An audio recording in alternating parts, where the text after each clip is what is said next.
Daniel Silveira, o homem dos ouvidos incircuncisos.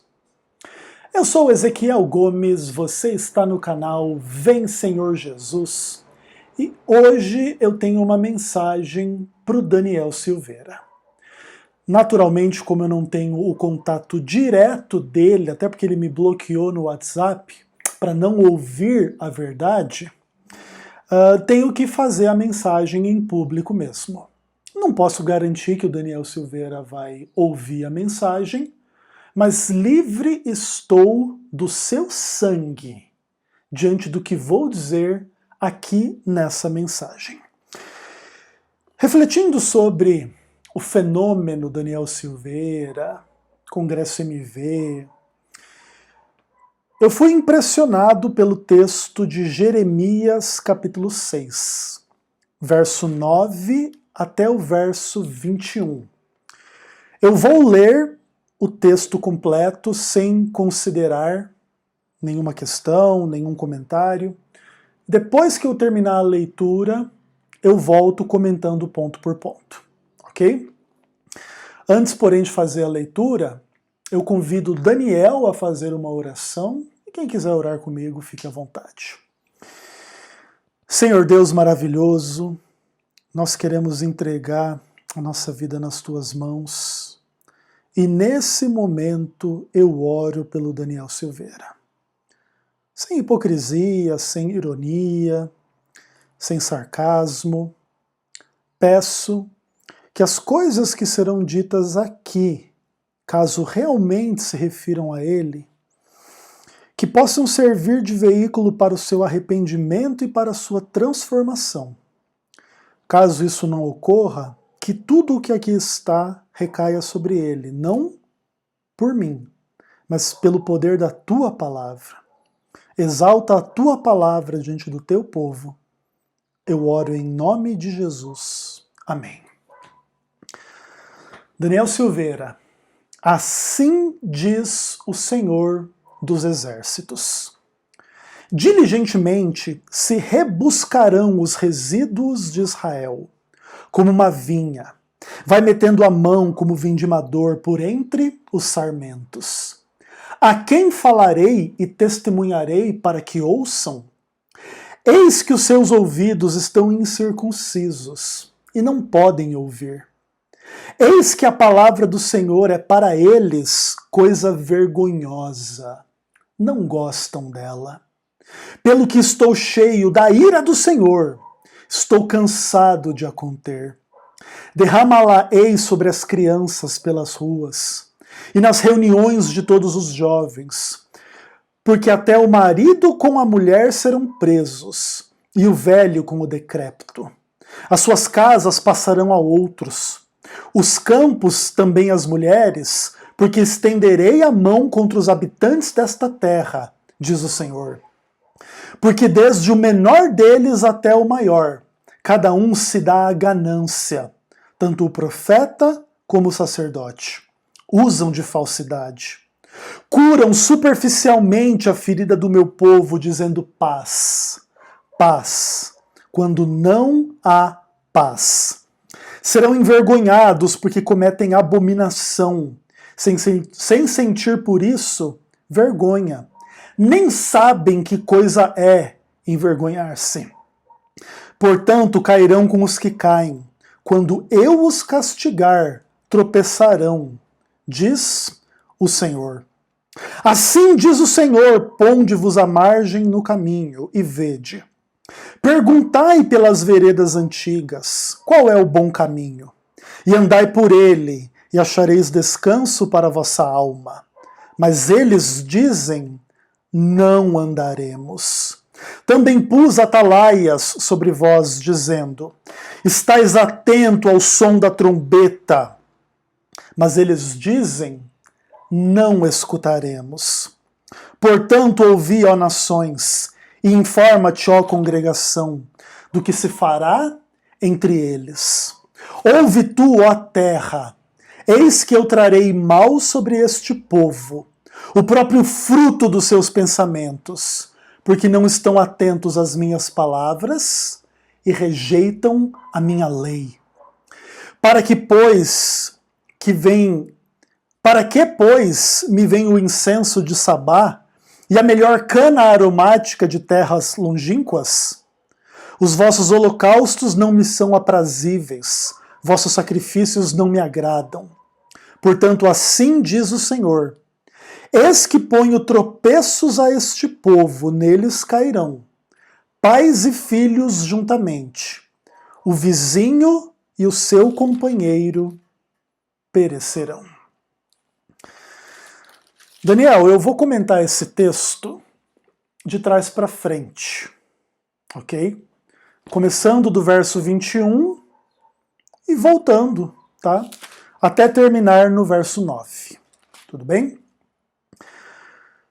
Existem tropeços diante de você que envolvem você, os seus filhos, seus vizinhos e companheiros.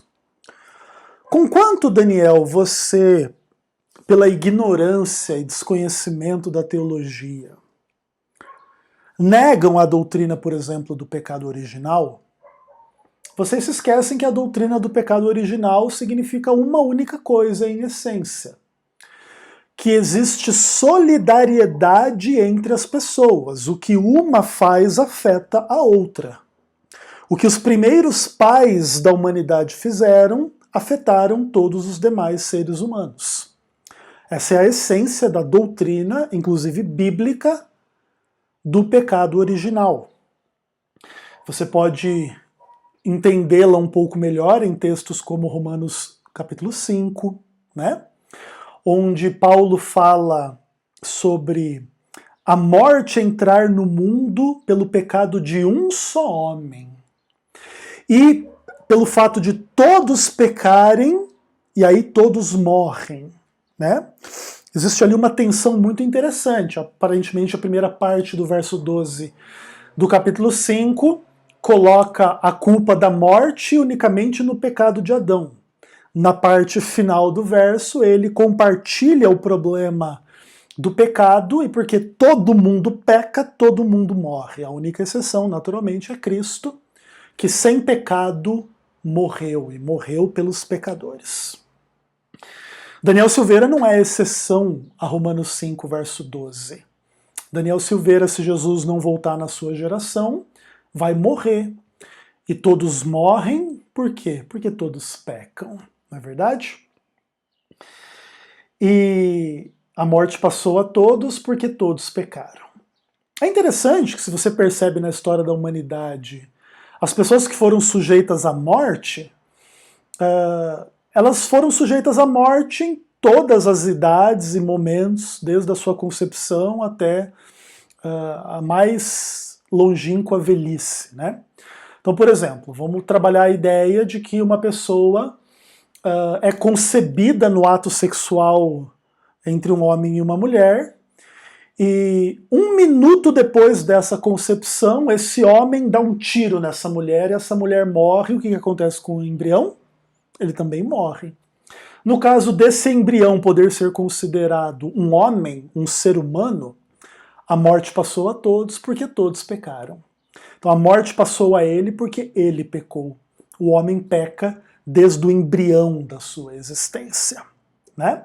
Inclusive é por isso que a gente pode dizer que a doutrina bíblica do pecado indica a universalidade do pecado. Todos pecaram e carecem da glória de Deus. Romanos 3, 23. Inclusive, esse texto também tem uma única exceção na história humana, que é Cristo, que não pecou e tinha e manifestava e revelava a glória de Deus, né?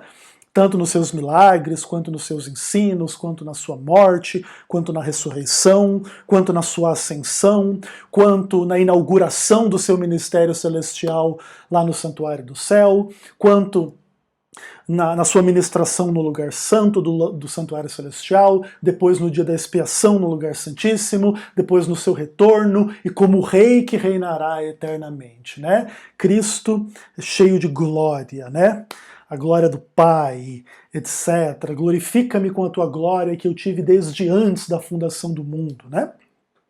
Cristo também é uma exceção ao texto de Romanos 3, 23. Mas Daniel Silveira não é exceção.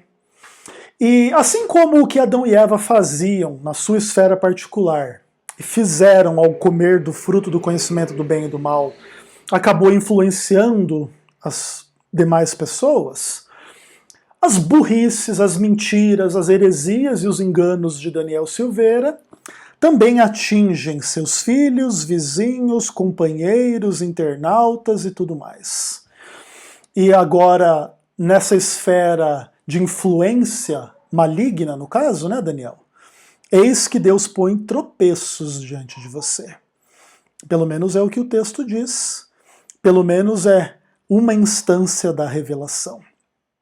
Se o texto está sendo bem aplicado a você ou não, e se você vai conseguir escapar desses tropeços pelo arrependimento, só a sua própria decisão e resposta, Daniel, é que vai dizer.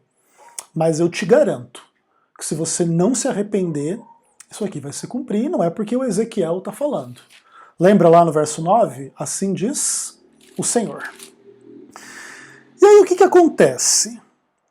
Deus aqui fala nos versos anteriores que ele não está agradado de determinado incenso, holocausto e sacrifício.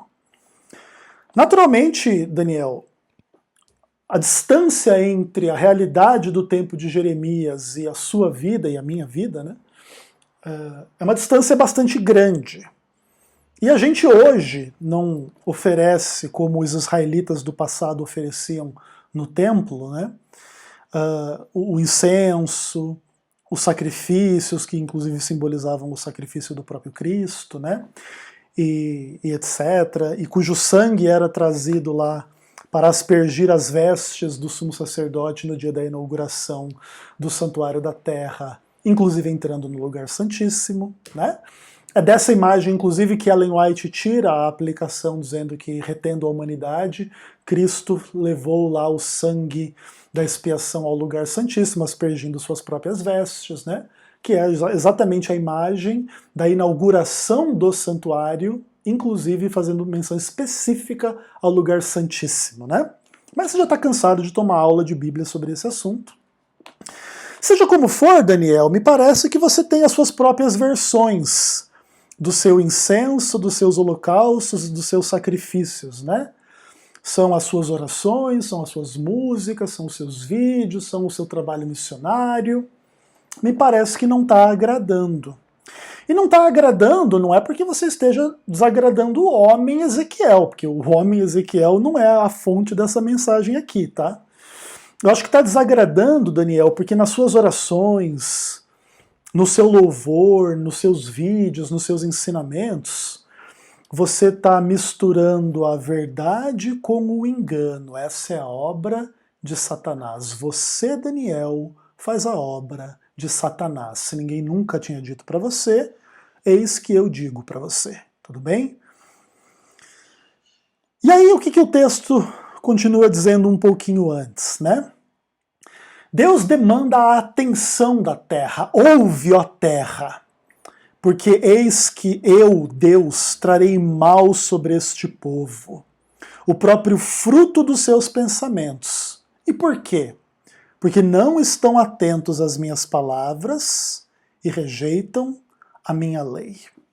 Talvez alguém que conhece o Daniel poderia tentar me objetar dizendo assim: mas o Daniel passa o dia inteiro lendo a Ellen White, explicando a Ellen White para as pessoas, ele não é um cara que está atento às palavras de Deus e atento à sua lei?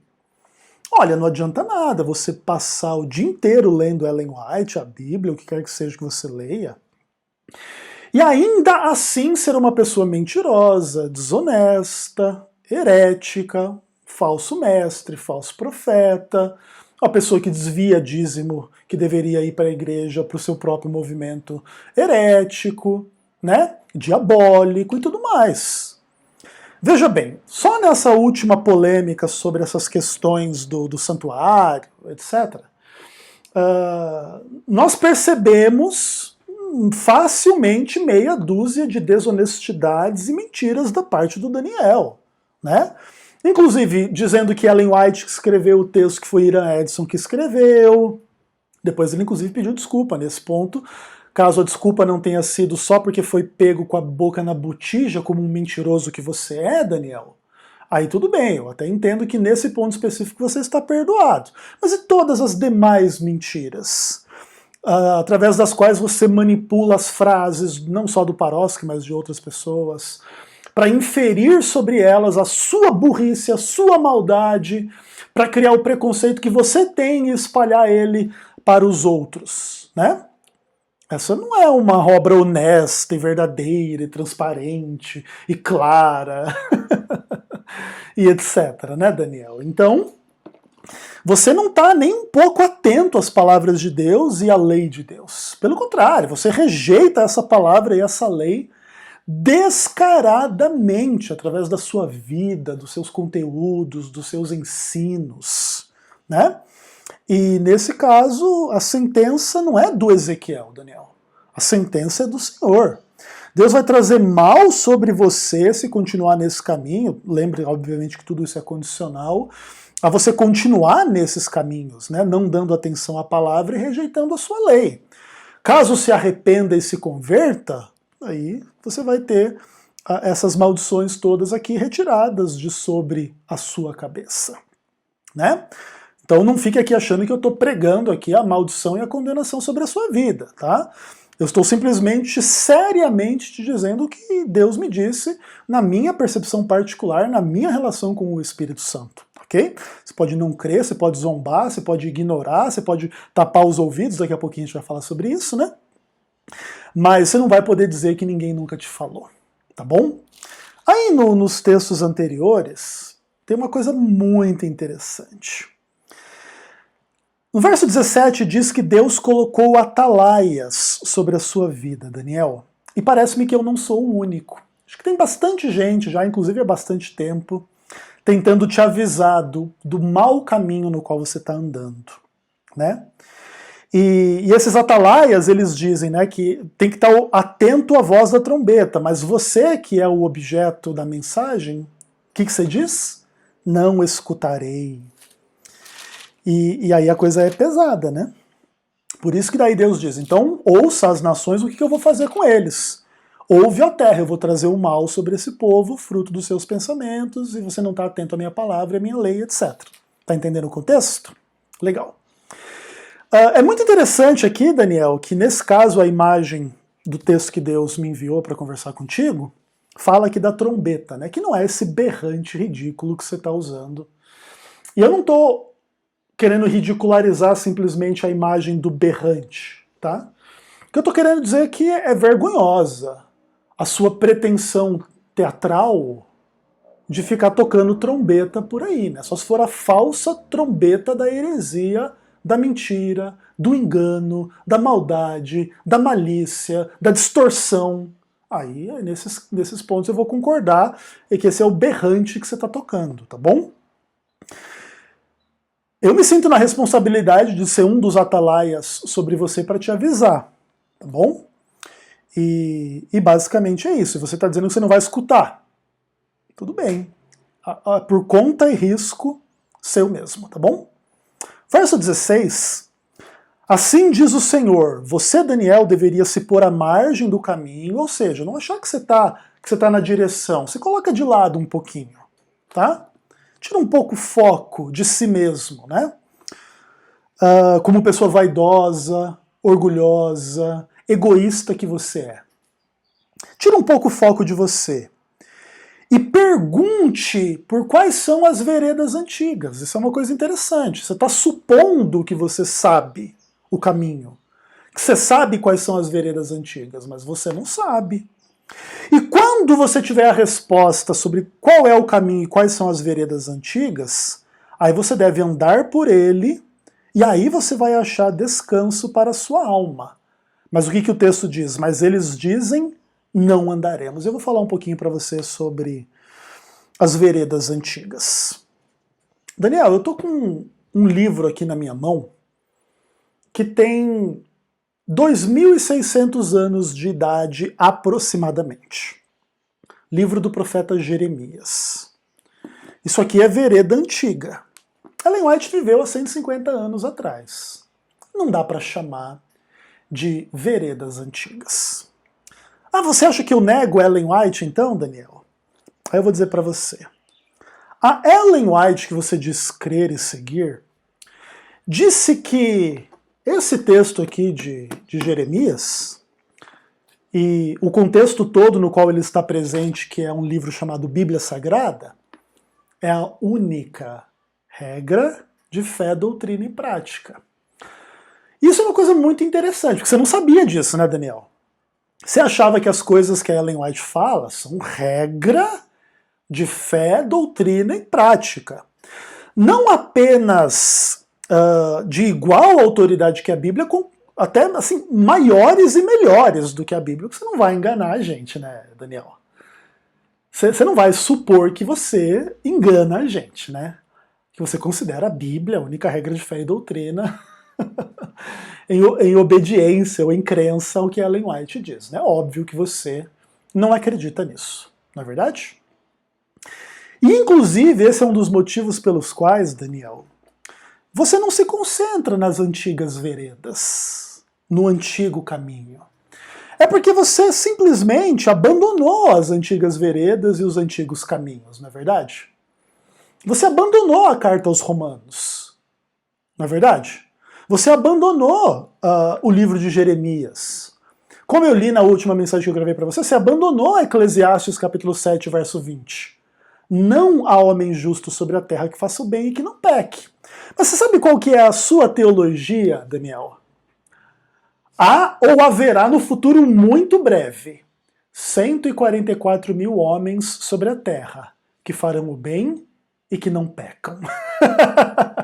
O dia que a sua fantasia se cumprir na realidade, o texto de Eclesiastes capítulo 7, verso 20, deixará de ser a verdade da palavra de Deus. E lembre que a única exceção a ele, tanto quanto a única exceção aos textos lá em Romanos, é uma pessoa só, e ela se chama Jesus Cristo e não Daniel Silveira, tá bom? Você, Daniel, abandonou as veredas antigas há muito tempo, e a gente vai dizer para você voltar e andar pelo bom caminho, e sabe o que você vai responder? Não andarei. Porque você não é apenas um descrente na Bíblia, mas na própria Ellen White, que diz que essa Bíblia que você rejeita é a única regra de fé, doutrina e prática, né, meu irmão? Os textos anteriores, eles dizem algo que eu acho extraordinário sobre o seu trabalho.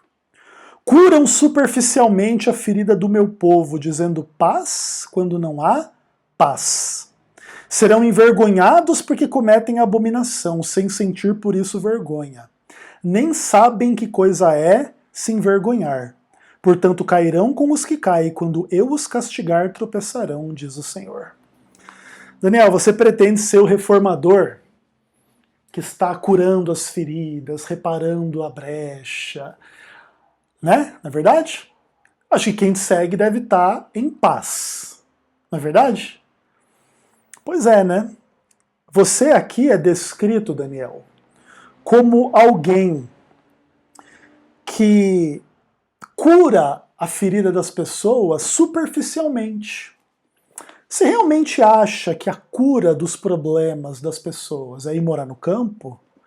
Você mora no campo, não deixou de ser um mentiroso, um falso mestre, um falso profeta, um enganador, alguém que distorce o pensamento dos outros. Porque é fácil mudar para o campo, difícil é mudar a postura, não é verdade? Então, Daniel, você só oferece uma cura superficial. E você diz que, então, tá tudo em paz? Quem der o dízimo para você tá em paz. Quem acreditar no lixo, na heresia e no engano que você prega, tá em paz. Quem for morar no meio do mato junto com você, tá em paz. Mas essa é uma cura superficial, porque nenhuma dessas coisas tira o pecado de ninguém, meu amado. Ok? E o verso 15 é extremamente pesado. Você, Daniel, está no caminho de ser envergonhado. Por quê? Porque você faz o que é abominação e você não sente vergonha. Você não sente vergonha de sair dizendo que você acredita na Ellen White para depois negar que a Bíblia é a única regra de fé e doutrina? Você não tem vergonha de dizer que você é um cara fiel a Ellen White, mas na sua teologia o homem pode guardar a lei a despeito de ter uma natureza pecaminosa? Ellen White diz o exato oposto, amigo. Não sei se você conhece. Não é você o cara que diz que nós podemos obedecer perfeitamente uma lei santa e sermos sem pecado? Não sei se você já leu O Caminho a Cristo, página 62.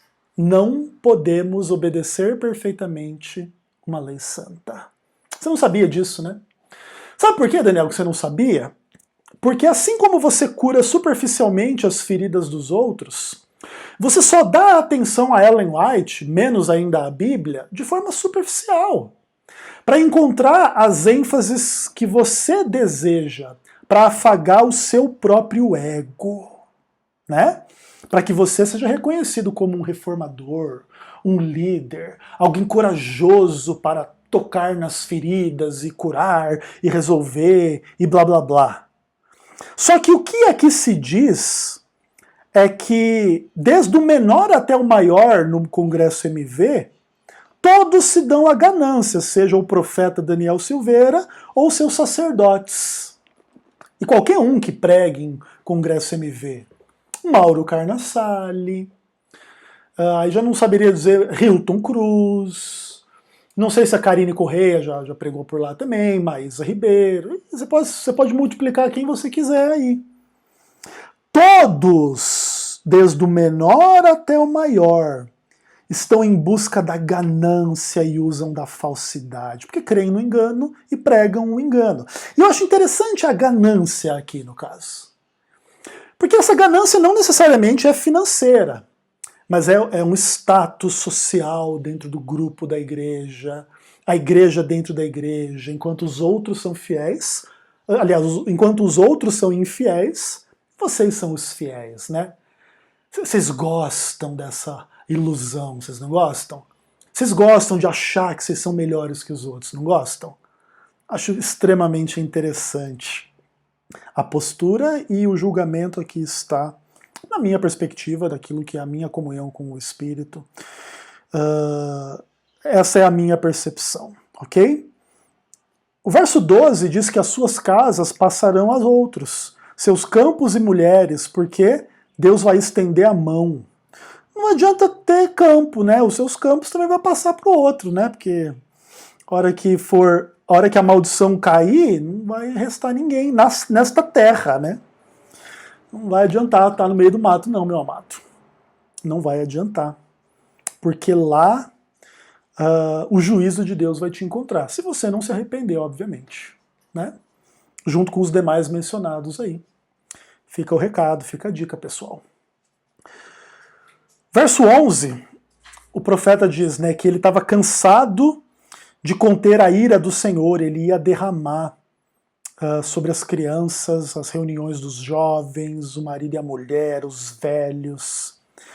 Se tem gente que eu tenho pena nessa situação toda, são as crianças aí no meio desse negócio, viu? Não vou comentar mais, beleza? Mas fica o recado. E aí a gente chega nos versos finais, o verso 9 e 10. Aqui a Bíblia diz que vai haver uma obra tipo assim, quando o vinhateiro vai no meio da vinha, ele vai procurando um cacho de uva, ele vai metendo a mão no meio do mato para ver se encontra algum fruto, né? E essa imagem agrícola, ela é usada para ilustrar. Assim como o vinhateiro está procurando ali um cacho de uva, Deus está procurando alguém a quem ele possa falar e testemunhar para que a pessoa ouça. Porque Deus quer falar através da Ellen White com você, Daniel. A Bíblia é a única regra de fé, doutrina e prática. Mas você não ouve. Você está entendendo o problema? Deus quer o seu serviço, Daniel. Deus quer o seu trabalho, a sua oração, os seus vídeos. Não tem problema. Mas não dá para ser feito de uma forma em oposição ao que ele disse. Você não está ainda em posição de ensinar, você ainda está na posição de aprender. Depois que você aprender, se arrepender e se converter, aí quem sabe você pode tocar berrante por aí. E aí o texto diz, né? A quem eu vou falar para que me ouça? Deus, né, dizendo. Eis que os seus ouvidos estão incircuncisos, eles não podem ouvir. Eis que a palavra do Senhor é para eles coisa vergonhosa. Eles não gostam dela. Pois é, Daniel, acho que esse é o verdadeiro problema. Você não gosta da palavra, nem da Ellen White, muito menos da Bíblia. Você gosta da sua fantasia, irmão. E o apelo é para que você se converta da sua fantasia. Eu não estou dizendo que o Adventismo não tem problemas, que não deve haver reforma, que não deve haver denúncia de pecados. Se você me conhece o mínimo, você deve entender que essa não é a minha convicção nem a minha postura particular. Mas o Adventismo não é o que você pensa que é. Ok? Perfeccionismo não é o Adventismo. O Adventismo não é o perfeccionismo. E conquanto tudo possa ser discutido, a palavra de Deus não pode ser discutida, no sentido de ser negada. E o que você faz com a sua vida, com o seu ministério, com as suas mensagens é negar a palavra de Deus. Se arrependa e se converta, ou pelo menos não diga que ninguém te avisou. Deus te abençoe.